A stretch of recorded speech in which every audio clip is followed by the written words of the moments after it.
within a friendship, within a relationship, and even a connection, there are two perspectives of it. Whether it's the right one or whether it's the wrong one, both sides have truth to it. Both sides have aspects of the reality. The only difference is how the person feels, how the person perceives it, and how it's kind of projected in a way. Because it's very easy, just from an example of communication.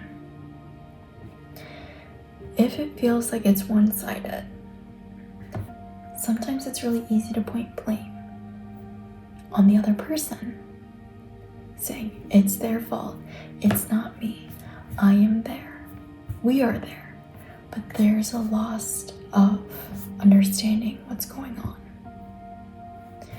And that could be that other person's busy, and that could be that other person's trying or not trying, and they could be even trying as well. Or there's just so many things going on for the reason of lack of communication. And sometimes it's really easy to point blame and point fingers. But how many other fingers are pointing back? Most likely 2 or 3, 4. And before we say something, before we automatically react,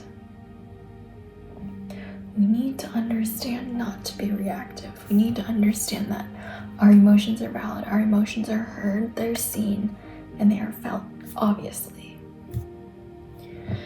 And at the same time, you have to hear the other person out. You have to hear them out.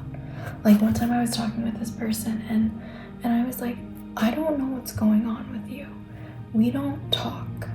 And it's hard for me to understand where you are without making assumptions that are saying like, oh, you don't care, you don't want to be like friends or anything. Like, you just need communication. And they told me that they wish they would have been there, more expressive of like what's going on.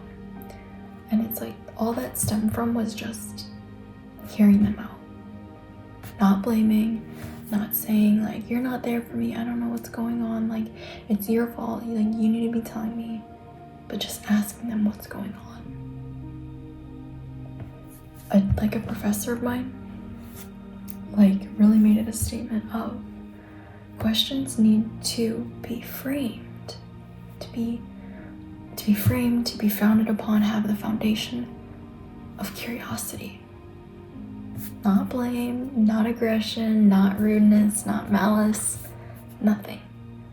Because when you ask for a reason, you want to know deeper than that issue. You want to know what's going on. For example, like they used it because it was a business example. They were like, Jenny is coming to work 15 minutes late every single day, consistently. Instead of asking her, Jenny, why are you showing up 15 minutes late? What's going on? Like, what's wrong? Like, well, you should be here 15 minutes ago. You should ask them, Jenny, how's your morning look? Do you have to take the kids to school? What does your morning routine look like? We see that you come in 15 minutes late consecutively. And it's very on time for 15 minutes. We just want to know if we can support you in a way to help you get here. Not blaming, just asking questions. And that can be translated into friendships. It can be used the same way in any aspect of life. There's honestly a lot of business skills that can be translated into relationships, into I was gonna say jobs, obviously, but like into connections. And it's very like, wow. And so when you hear the other person out, when you hear them out and you don't put your emotions on the front center table, you give them a chance, and it shows them that you are wanting to listen. It shows them that you aren't, like, angry is not the right word, but like trying to get at them, trying to get at their throat. And It's very much openness rather than closeness. And I think from another perspective of communication is the emotional side. When you feel like, oh, it's their fault, I'm so mad, I'm so angry at them, like all these negative emotions. But we all know what would fix that: communication. We all know what would fix that: being together and being connected and having that sense of closeness in that relationship. It's not you and the person against each other. It's you and the person against the problem, against the issue. If both you really want it, if both you are willing to put in at least effort, as much as you can give that day, then that's all you need. I highly doubt, and I'm sorry if that's the case, that the other person isn't wanting to work things out. The other person isn't going to want to try to fix things. And I think that's really important to consider and be considerate of. One, they might not be telling you everything because they're trying to process it themselves. Second of all, there's a lot going on in their life. And third off, they just might not have that emotional or mental capacity at that moment in time to talk about it, to express it. And I think when you meet them where they are and you don't force them and berate them and nag at them to tell you what's going on, it disarms, it disables, it stops that friction of you feel like another thing that you have to do. So I'm gonna leave you with this.